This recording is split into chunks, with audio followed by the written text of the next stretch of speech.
Krishna Krishna Hare Hare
Hare Krishna. Hare Krishna. Welcome everyone to our Sunday Bhagavat Sravana program here at Bhakti Center. We are so happy to have you here.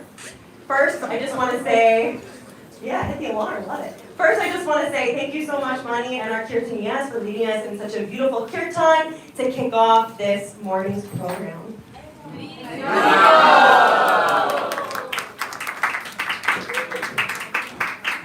So before I introduce our very special guest who's joining us today, His Grace Vaisesika Prabhu, a few words about our program. We have a very full house today. We're so happy to see you all here.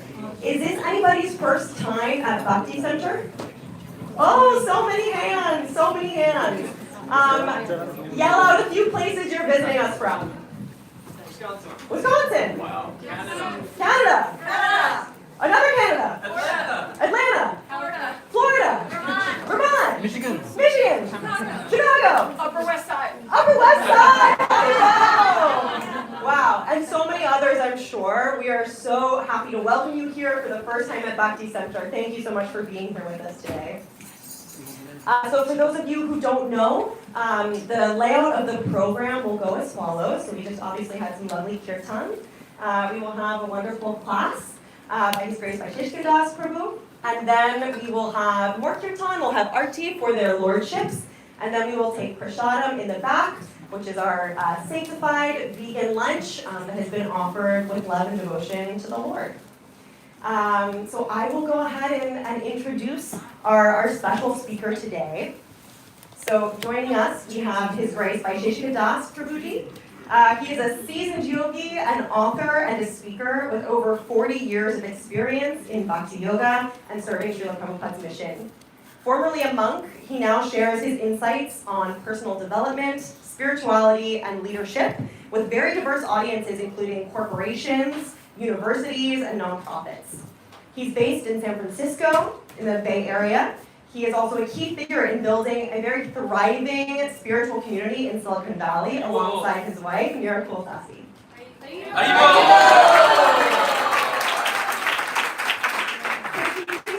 Ancient wisdom with modern life, empowering individuals to live more fulfilling lives. Please join me in giving 3 very loud, very Bhakti Center Haribols to welcome our guest. Haribol!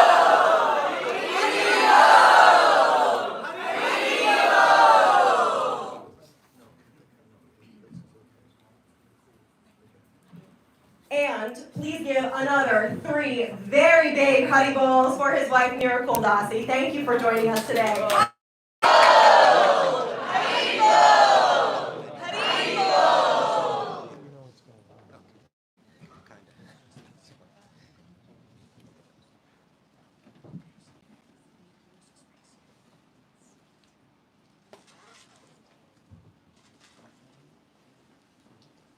Such a heartfelt place, just walking in and feel the transcendental environment, deep relationships,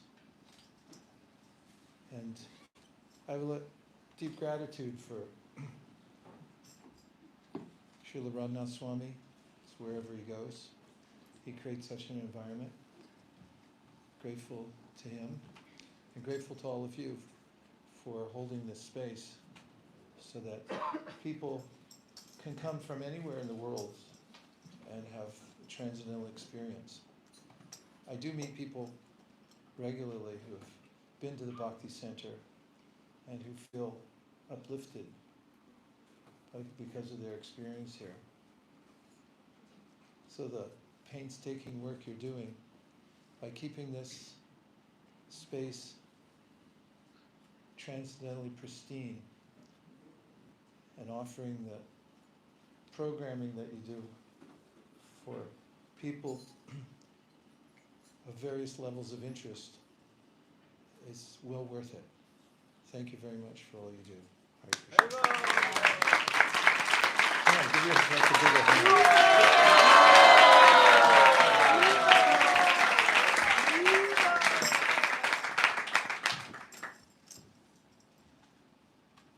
It's always appropriate, or helpful anyway, to start with the song, because Mostly in this world we respond to sound vibration, and everyone keeps a song in his or her heart. It's what drives us. Have you ever noticed how musicians are revered and people would like to go in the thousands, tens of thousands, and even millions to hear a musician sing? And sometimes we feel that they're speaking to us and that we're moved by them. Typically poets, musicians from millennia have been thought leaders in society, and not necessarily because they're so thoughtful, although many are, but it's because music penetrates the heart, resonates with what's already inside us. In fact, when we're joyful, we like to dance, and usually it's accompanied by song. If anybody's watched a Bollywood movie, you know that song can break out at any time. When I was a kid, I didn't appreciate it so much, except I did like Julie Andrews in Sound of Music. That was pretty good. But actually, I liked it a lot. But now I really appreciate it, because in the spiritual realm, any spiritual realm, even when we feel uplifted, we feel like singing. And as a matter of fact, if we don't feel like it and we do sing, then oftentimes we rise to the occasion. Have you ever found that? Yes. Sometimes when we're wondering, hey Vasudev, Hare Krishna. He's my dear friend. Sometimes when I'm walking through a city and I hear the sound of kirtan in the city, I notice that it penetrates the pall that's normally there, the din of traffic, the cacophony of voices, such as they are, and whatever other noises are there, mostly noises of expediency where people are engaged in commerce and trying to move people in a certain direction to buy something. And when you do hear the sound of what we call Sankirtan, it's singing specifically to glorify the Supreme. That sound vibration is a relief. There's a feeling of relief. The process of Sankirtan was brought by Sri Chaitanya Mahaprabhu, who said that every day is a good opportunity to sing and dance. Be a good title for a book. Never miss a chance to dance. And the soul is always active. Krishna says in the Bhagavad Gita, Nahi kasyat shanamapi jatu tishteti karma krit karyate havashat karma sarva prakriti jayargunai. That is, we're active always, even when we sleep. We're trying to go somewhere, find something, catch a plane. That's usually what I dream about. And when we're awake, we hope for a time when we can be with friends, hope for a time when we can have a loving exchange somewhere. And much of that is accommodated by coming together for music. Interesting about music also, raga means musical scales that evoke a certain mood. And according to the ancient Shastras, which teach about bhakti, in the spiritual world, every devotee has his or her own raga, unique raga. And then it goes on to say that even in this world, every species has its own raga.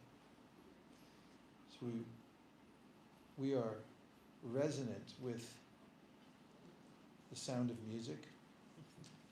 And Sri Chaitanya Mahaprabhu recommended that if you sing, and you also introduce the transcendental names of God, and that's a science in and of itself, that when you sing names of God, that He's personally present. When the combination of the two, the raga, the names of the Lord, is a heart-opening experience, and then there's an opportunity for one to finally let go. And in that, it's helpful. Sometimes we see devotees dance like this. Lord Chaitanya does it. Puts his hands in the air, and it's a description of, in the nectar of devotion, that if you clap your hands while you're having kirtan, then the birds of anxiety, past mistakes, and so forth, they fly away. And if you put your hands up when you sing, it sort of opens your heart even more, and you let go. So I've oftentimes, or I'd say constantly in this world, my hard work is to maintain the mask I'm wearing. Sociologically, everyone has a role to play. We learn how to play roles from the time we're born relative to our other siblings and our parents and the rest of society, what to speak of kindergarten, and then extremely trying times in 4th, 5th grade, figuring out what to wear, who's cool, who's not. That's stressful. And there's a way in which in the Bhagavad Gita, Krishna describes how when we come to spiritual consciousness, we're not burdened by these designations, or I was calling them masks. We see, although we have a role to play in society, and it's not that we become antisocial or asocial, but we realize that we're something more than the mask that we put before us, or for that matter, we're not even this material body, the designation of which often means that we have to make special arrangements to move about in the world.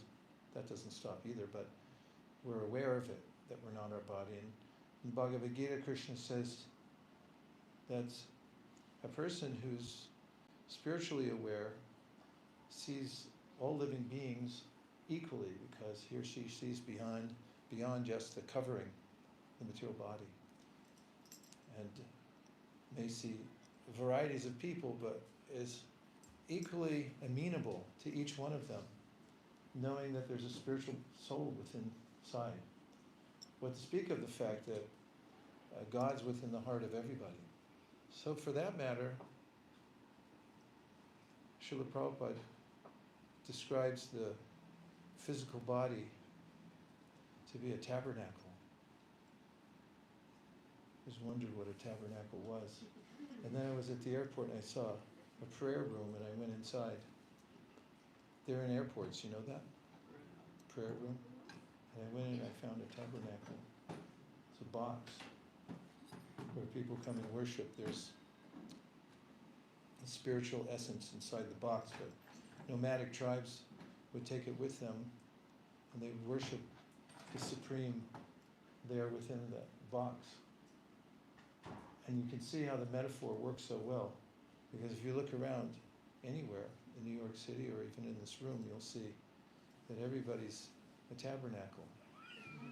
Because yes, it's a body, it's a moving, we're moving entities, but inside is us, spiritual soul, part of God, and then there's God Himself.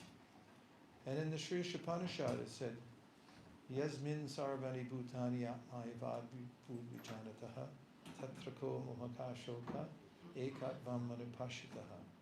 That when one has that vision that every being is a spiritual spark, then such a person doesn't have a sense of lamentation or moha, no ignorance.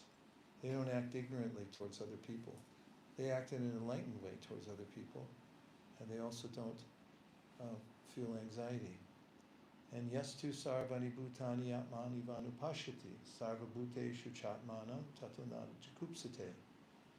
Such a person with that vision that each person is a spiritual soul within a particular body which came about by the combinations and permutations of material nature organized specifically because of the person's momentum from the last life, then there's a way that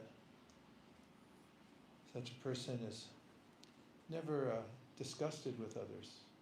Have you ever felt disgusted with somebody? Or even, have you ever felt disgusted with yourself? Vijagupsade, there's a way in which the person doesn't feel disgusted, rather feels kinship towards others, sees beyond the designation of the body and the occupation, whatever situation the person might be in. And there's an opportunity hidden within the verse, anupashati, which means that even if one doesn't have that type of vision, which is rare, to actually have that clarity of awareness all the time, says that, the verse says that you can follow the path of those who do have it and interact with the world or know the science behind it and see through the eyes of the teachings of others. And that way you're walking a path which is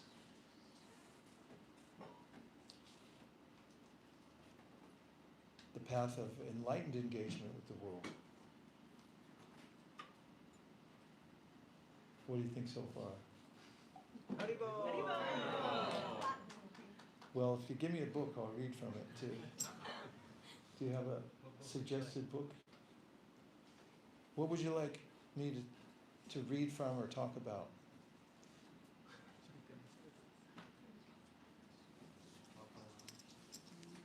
We'll sing a song while you're thinking about it. There's a Gita there. I'll take a Gita. If you can't get a Gita in the Hare Krishna temple, I don't know what the world's coming to. And then we'll just sing Jai Radha Madhava. Simple one.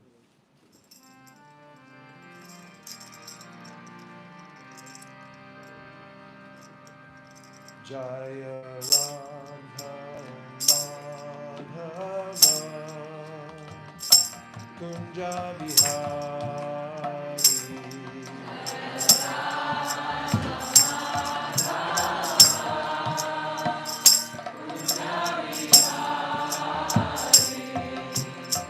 Gopi Janna Vallabha Girivaradhari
Grace, I offer my respectful obeisances to His Divine Grace, A.C. Bhaktivedanta Swami Prabhupada, and all the great acharyas who have passed it down over millennia. And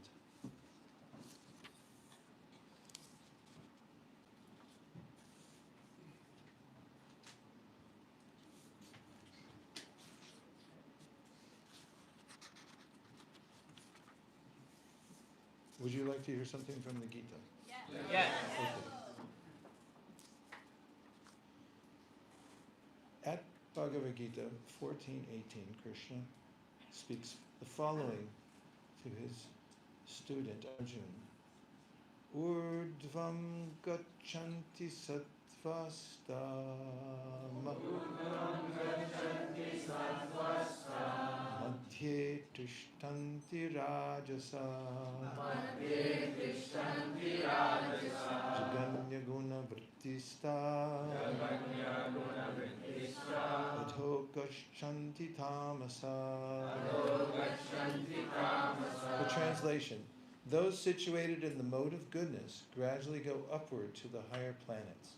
Those in the mode of passion live on the earthly planets, and those in the abominable mode of ignorance go down to the hellish worlds. Purport: in this verse, results of actions in the modes of nature are more explicitly set forth.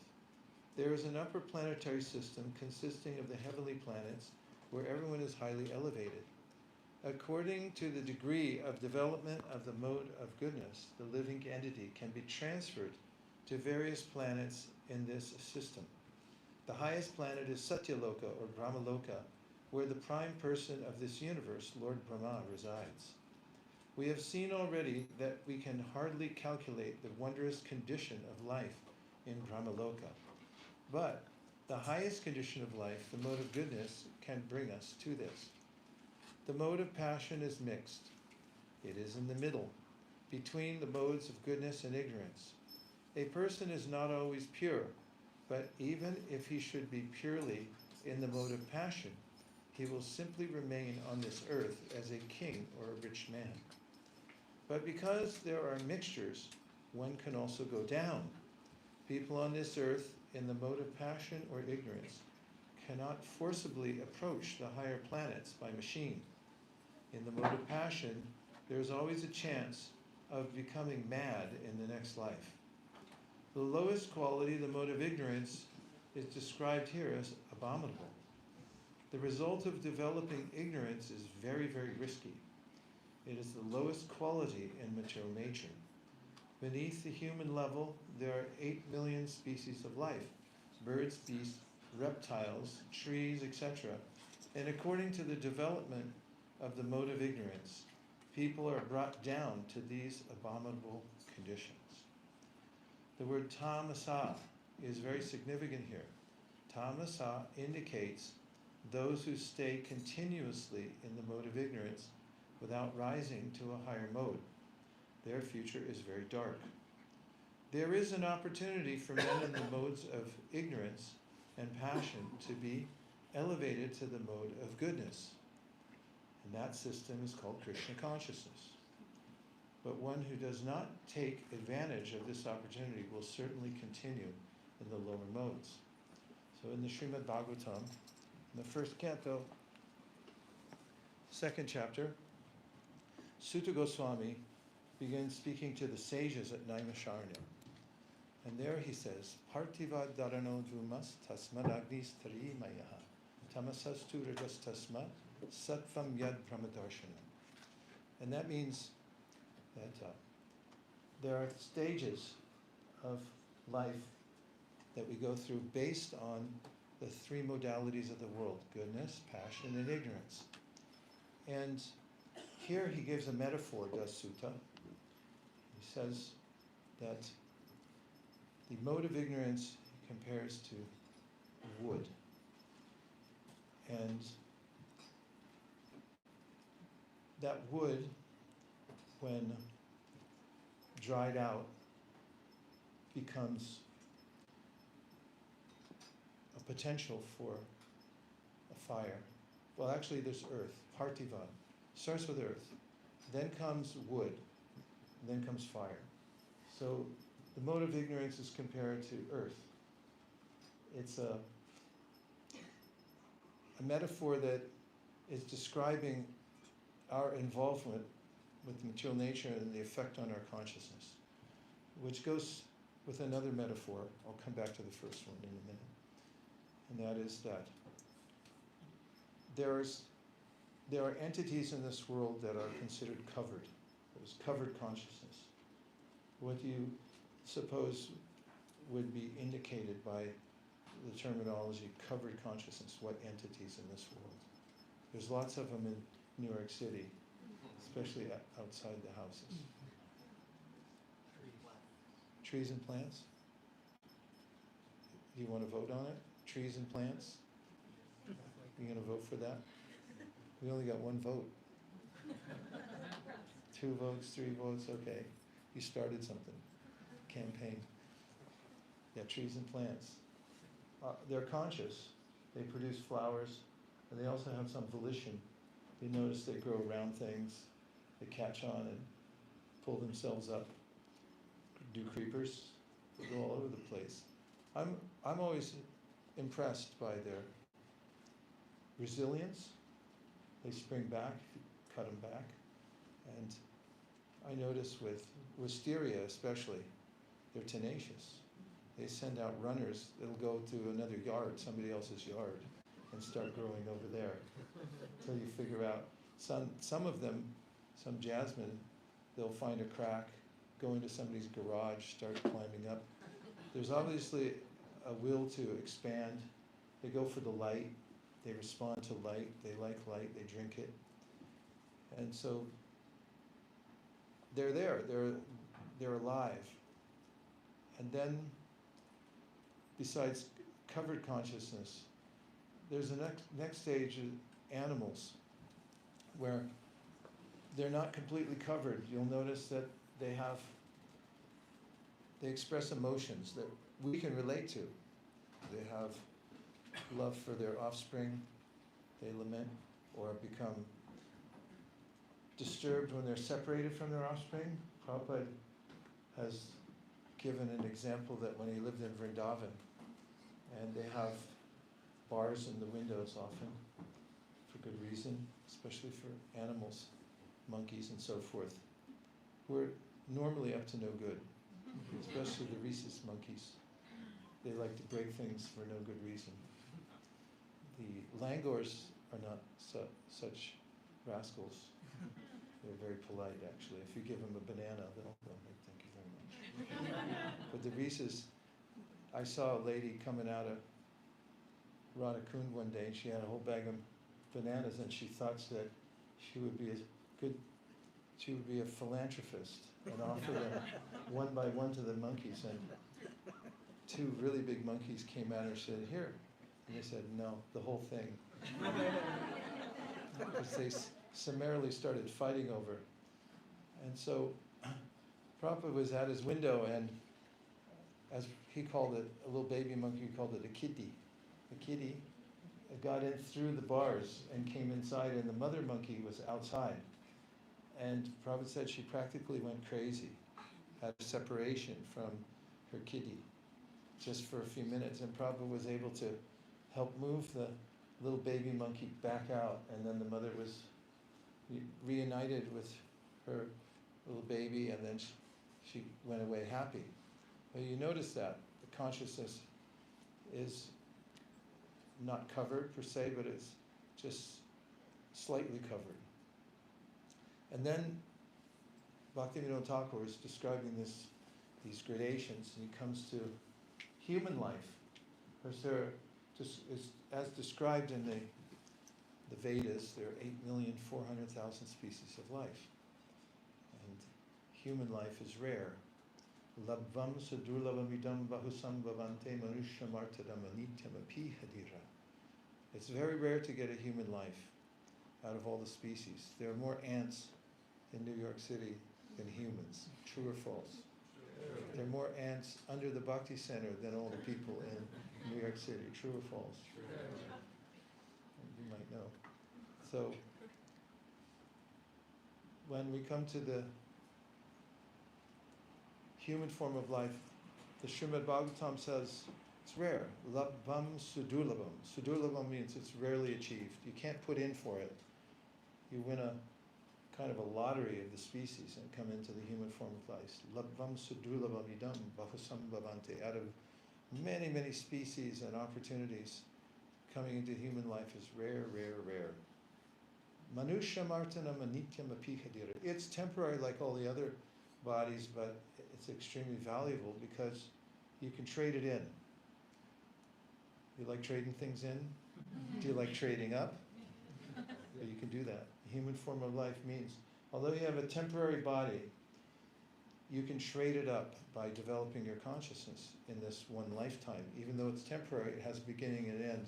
If you take to Krishna consciousness, as is Prabhupada has indicated here, you can upgrade to the highest level, even in one lifetime. And so human life is called budding consciousness, because the potential is fully there. And then when one has sadhana, sadhana means you have a deliberate practice in your life to improve yourself, to improve your consciousness. At least in the context I'm speaking, that's what it means. And in that case, it's called flowering consciousness. And when you attain the perfection of the bhakti sadhana, then it's called full bloom, full blooming consciousness. In Japan, around April time, they have cherry blossom season. People come from all over the world to see the blossoms. And when a tree is fully blooming, it's just reached its apex in bloom. And it's not a day after that, it's the very day when it's fully blooming. It's called Mankai, full bloom. People wait for that, to see a tree on that particular day that's fully bloomed. And when one has attained love for God in this life, then this is our fully blossomed, fully blooming consciousness of the living entity. So we start off partivad, dharano dumas. We start off in the mode of ignorance, somewhere mixed up with the coverings caused by the various modalities of this world. If you've ever experienced a loss of consciousness or a coming back to consciousness, have you ever had that? Like every day, when you come out of sleep? Or if you've ever been under anesthesia and you've come out? I was once distributing books in the Dallas airport, and I came out to have a little lunch in the car. Only problem was about 100 degrees. I had my lunch. I figured I'd have a nap. And when I woke up, it took me 5 minutes not only to figure out where I was, but who I was.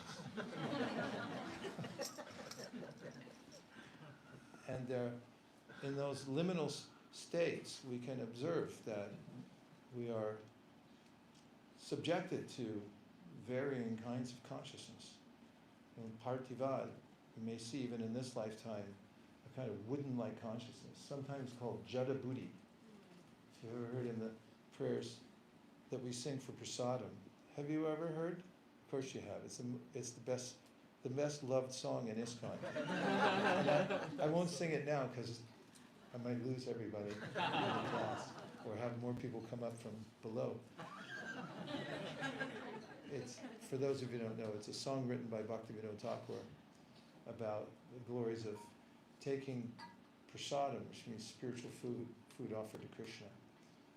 And he has multiple prayers, not just one. And one of them he says, Jada Buddhi Pari Hari, Prasada Bojana Gori.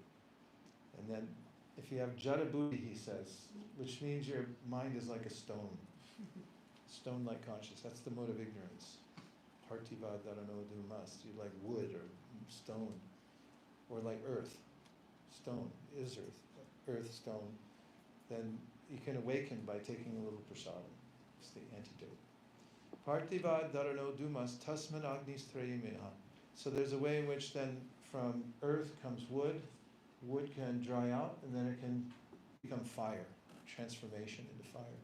And then fire becomes useful in the context of the Vedas, which is what is being discussed by Sutta Goswami at Naimisharanya. It says, there you can perform Vedic rites, Vedic sacrifices with that fire, and elevate your consciousness further beyond the three modes of material nature.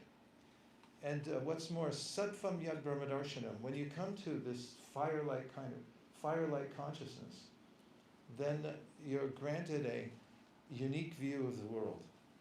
Would you like a unique view of the world? Yes. Yeah. So that says Sattvam Yad Brahmadarshanam. Darshana means you can see something that you haven't seen before from goodness. And that, what is that? Brahman. You can see spirit. And you can see the difference between matter and spirit.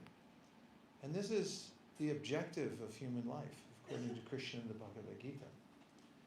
He says, when he describes to Arjuna what is real knowledge, Kshetra Jnam Shapimam Vidhi Sarva Kshetrishu Bharata. Kshetra Kshetrajnoyo Jnanam Touch Jnanam Matam Mama. Said, I'll tell you my opinion on what is real knowledge. And that is that you're able to see the difference between yourself and your body. And one can come to that level of consciousness by cultivation. The cultivation of consciousness is described by many sages, and in our line by Sri Chaitanya Mahaprabhu, who taught the process of Krishna consciousness. And there are various ways in which we can organize our lives so that we elevate our consciousness. Now, the first and most important is to develop, first take an inventory of our, we call the soundscape, or the soundtrack of your life. Do any of you have a soundtrack in your life? Have any of you ever been to a movie? Yes. Just a few people. Movies have soundtracks. That's what defines the era of the movie, isn't it? Yeah, you can look at a movie, you can also understand from the very beginning and after the opening credits, when the movie comes on, you can tell if it's a comedy. If it's kind of whimsical music and it's like, oh, this is going to be funny. If it's very, is it dark? Is it, uh-oh, somebody's getting killed here. Mystery, or, this is all defined by the soundtrack. And so there's a way in which we also have a soundtrack in our life. And Sutta Goswami addresses this. He's talking about elevation of consciousness, and then he describes a series of practices, or one practice that evolves our consciousness. One practice. That sounds simpler, doesn't it? Say yes. Yes. So it begins with, technically, it begins with meeting somebody who has a better soundtrack than we have. So he says, and I'll quote what Sutta Goswami spoke to the sages. Shushru Shro Shodadhanasya Vasudeva Kataruchi Syan Mahat Seveya Vipra Punya Tirtana Shavana. That means if you can meet somebody who's spiritually awake and their taste in hearing is transcendental sound vibration, they like it, they're absorbed in it. What's more, they've been around others who like it, and they've evolved their consciousness. So he says, if you can get around such people, high-minded souls, and do some seva. Seva means try to assist them in their life, in whatever they're doing. If you do that, then it rubs off on you. It's a technique that Krishna mentions in the Bhagavad Gita also, about getting knowledge from a wise person. He says, Tad vidi pranipatena prashnena sevaya upadakshanti te jnanam jnaninas tattvadarshina. When you want knowledge, approach a person who already has it, but do it in a mood of submission. Don't go there saying, yeah, I heard that before. Yeah, I know that. It'll close the person down. Just be really open. Don't say, I already know that, ever. Then, also, render some service. Back when I was a kid, it was cliche that you'd bring the teacher an apple. I don't know if they have that here in New York. But you're supposed to bring your teacher an apple. Did you know that? Yeah. Bring an apple. Then you do some service, help teacher clean up the room or whatever. And then ask questions. And you can learn everything. So, Shushrusha Sharadhanasya Vasudeva Katarichi.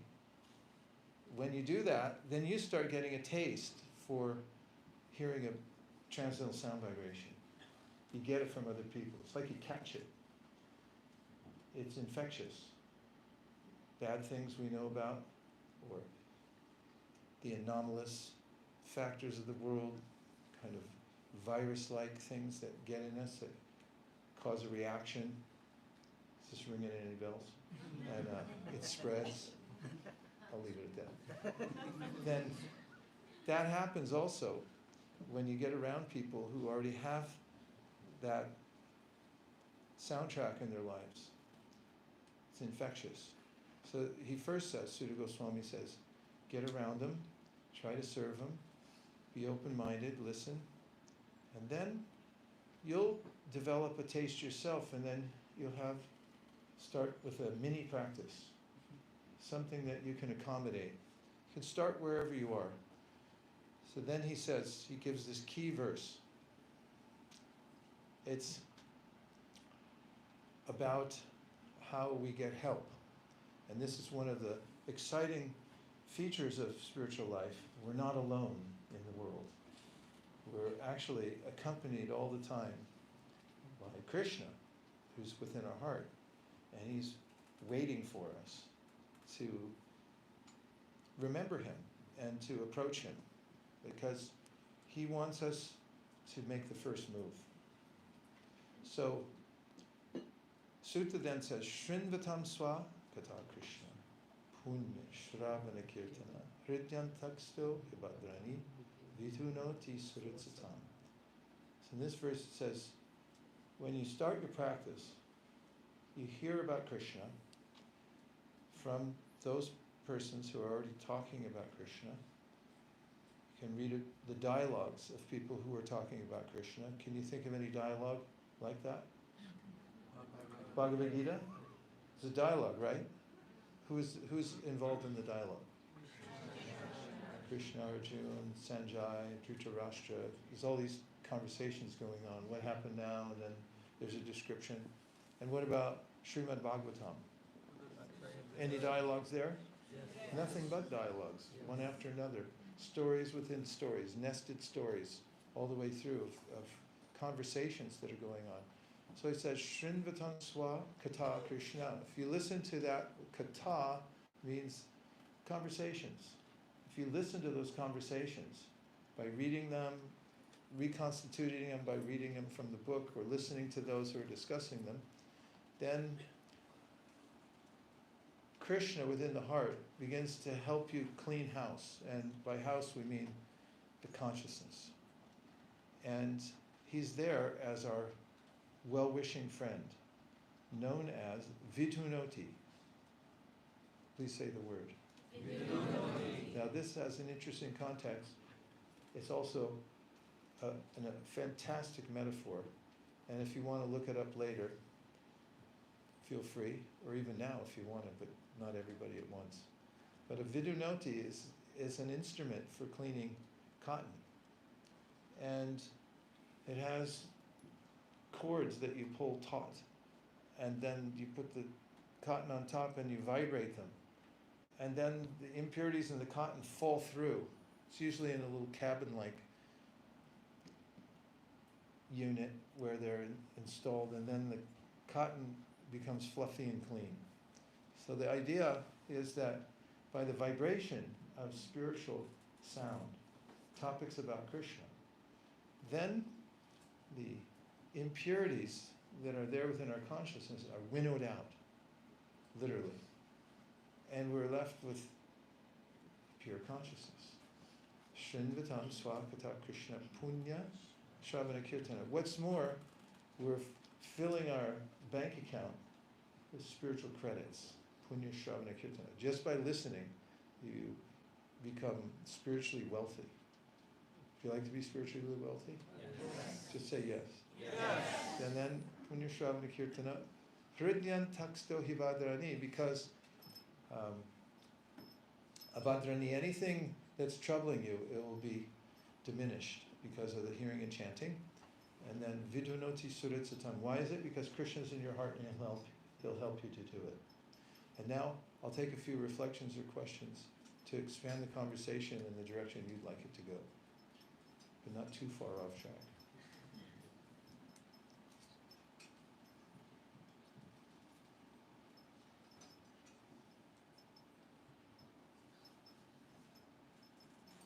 How do you help someone who's spiritually poor? Hey, John. How are you? Good to see you. How to help somebody who's spiritually poor?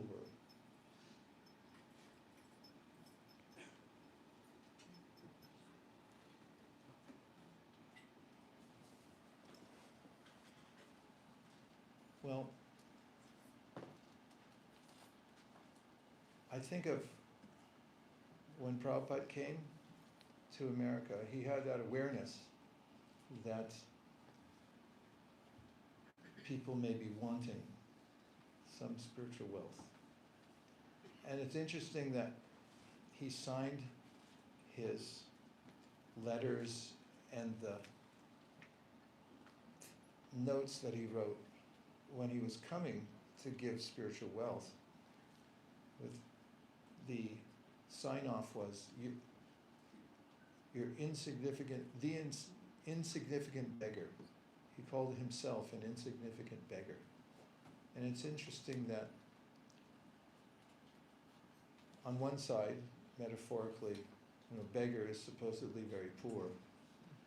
And by all normal accounts, Prabhupada would have been considered poor because although he had a business, he lost it. And then when he came to America, he didn't have any capital.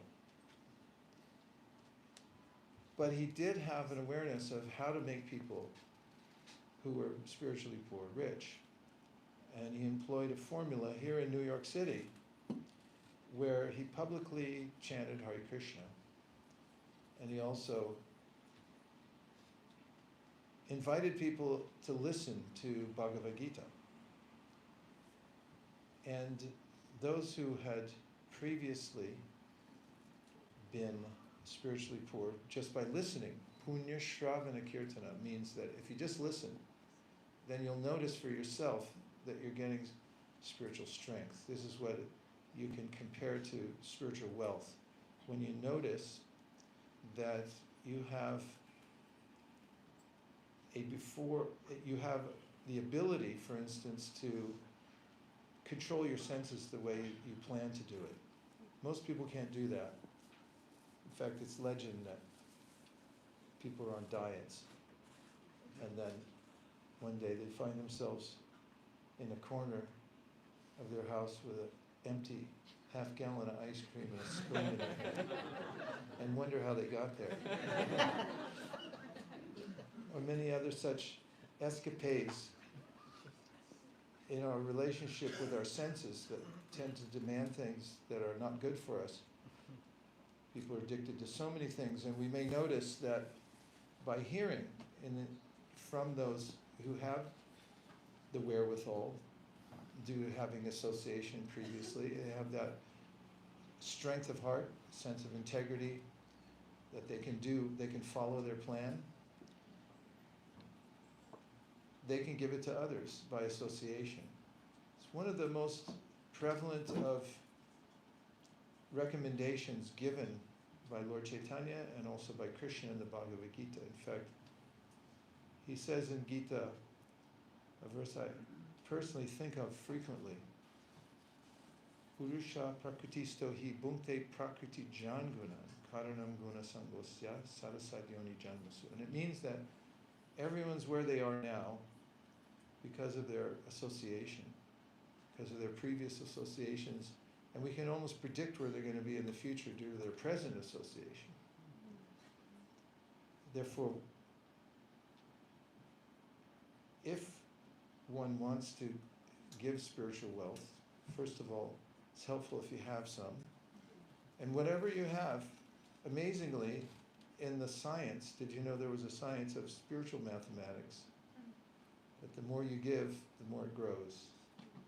Normally, of course, I studied economics a little bit, and the first directive was that it's the management of scarce resources. I thought, oh, this is a bummer. I'm tired of scarce resources.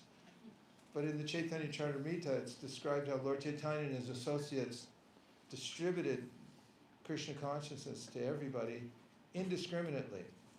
In fact, there's poetically described there that there was a storehouse of love of God, but it was locked up. So they went and broke it open. I like that part. And they gave away its contents to everybody, not considering who was fit or who was unfit. And the more they gave it out, the more the contents increased. Now that kind of economics I could relate to. So in sharing Krishna consciousness with others, whatever little we have, our investment grows. Compounded interest. But spiritually, if we have a little something, some enthusiasm to share with others, and we share it, then somehow it grows in us as well at the same time. They get it, and we get a disproportionate increase in our portfolio. Would you like to plump up your portfolio?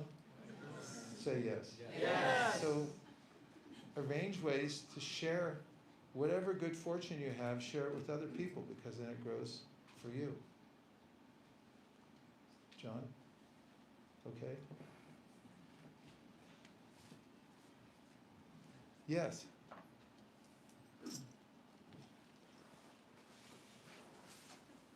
Within devotee society, how do we find out who to associate with? Because sometimes different devotees may not inspire us equally.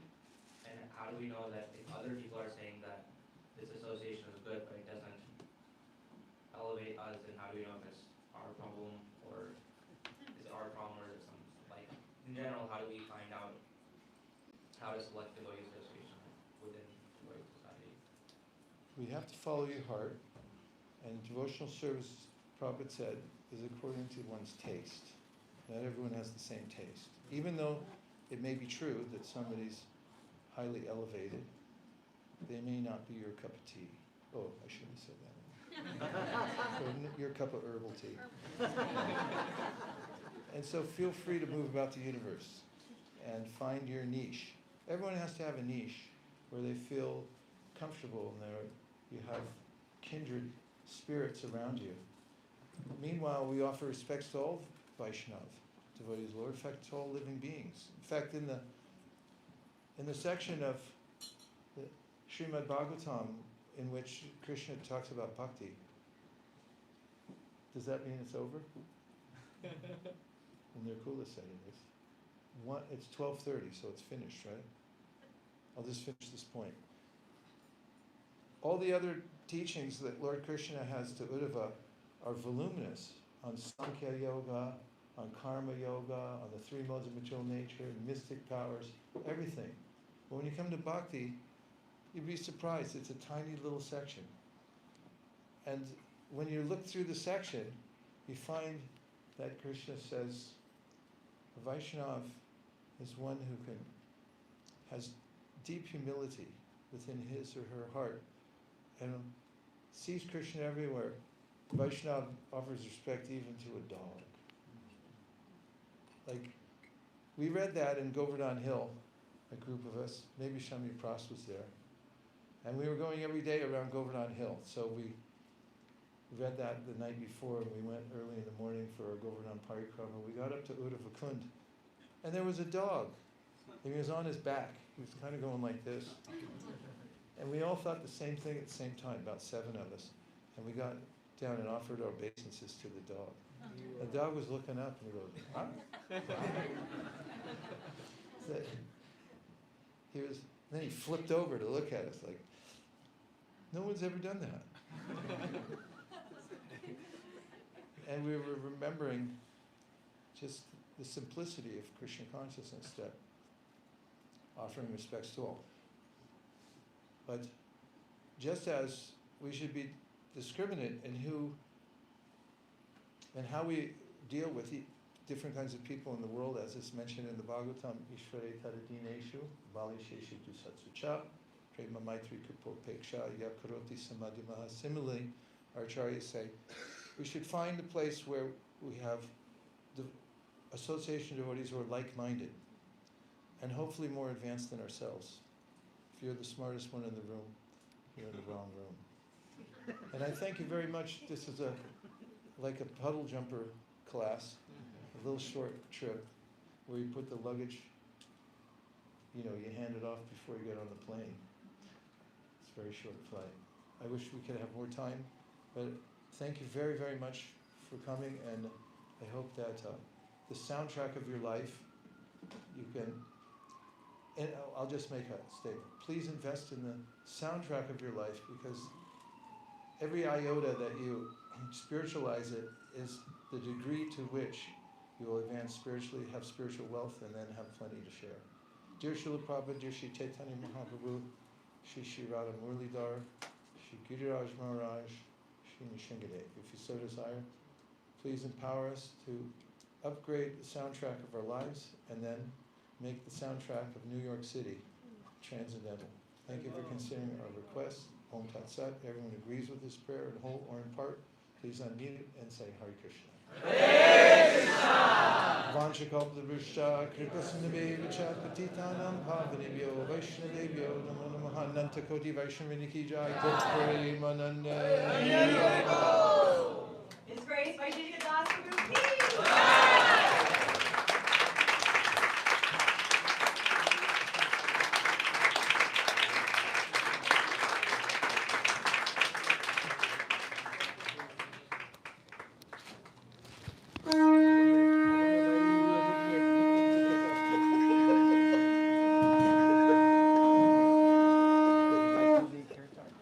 Dear devotees, we will put the chairs, we can fold and stack them, and devotees will help put them outside.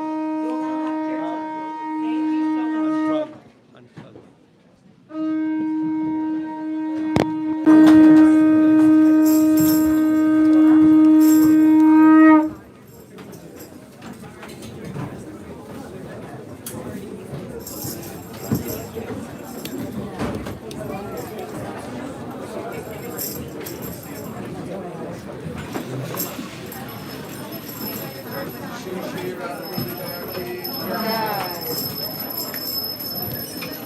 Thank you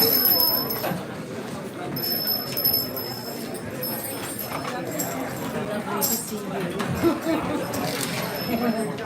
In another part of the world.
Please come to the foreign church to the Prabhupada ki Namacharya Shri Haridas Thakur ki Vaisesika Hosi Krishna Chaitanya Prabhu Nityananda Sirveti Gadadhar Shivasari Gaur Bhakta Vrinda ki Shri Shri Radha Krishna Gopagopinath Shyama Kunda Radha Kunda Giri Govardhana ki Vrindavan Dama ki Bhakti Dama ki Jagannathpuri Dama ki Shri Mayapur Navadvip Dama ki Gangamaya Namaya ki Tulsi Devi Bhakti Devi ki Shri Harinam Sankirtan ki Nitai Gaur Pramanandi All Veda Bhakta Vrinda ki All graces some of the devotees All graces some of the devotees All graces some of the devotees All glories to Sri Guru and Gauranga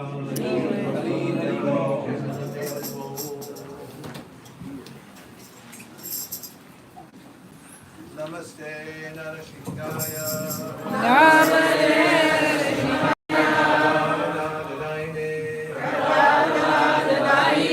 Hiranyakashipur Bhakshaha Shivatanka Nakalaye Drishingha Varado Drishingho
Hare Krishna!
Hare Krishna!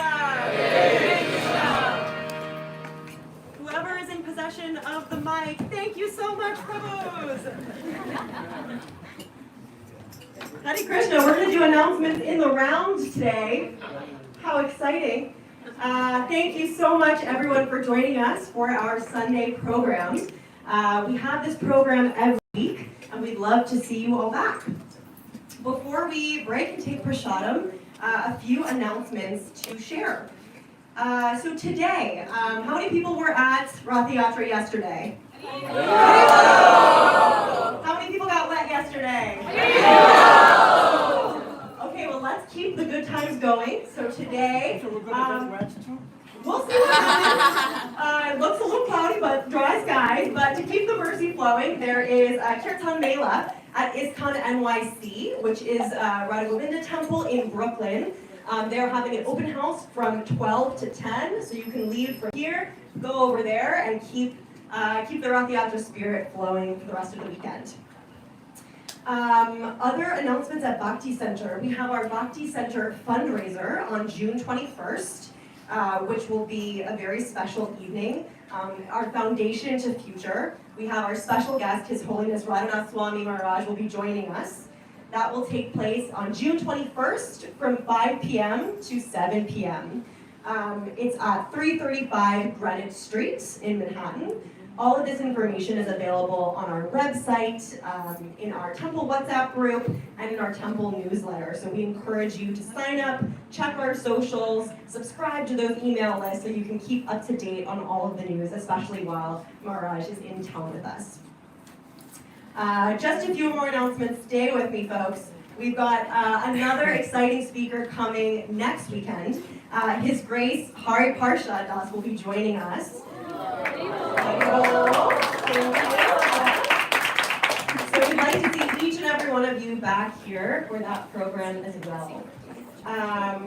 Finally, today is also Father's Day. So we want to wish a very heartfelt Happy Father's Day to all the fathers in the room, father figures, spiritual fathers. Thank you so much for joining us on this special day. And finally, thank you, His Grace Vaisesika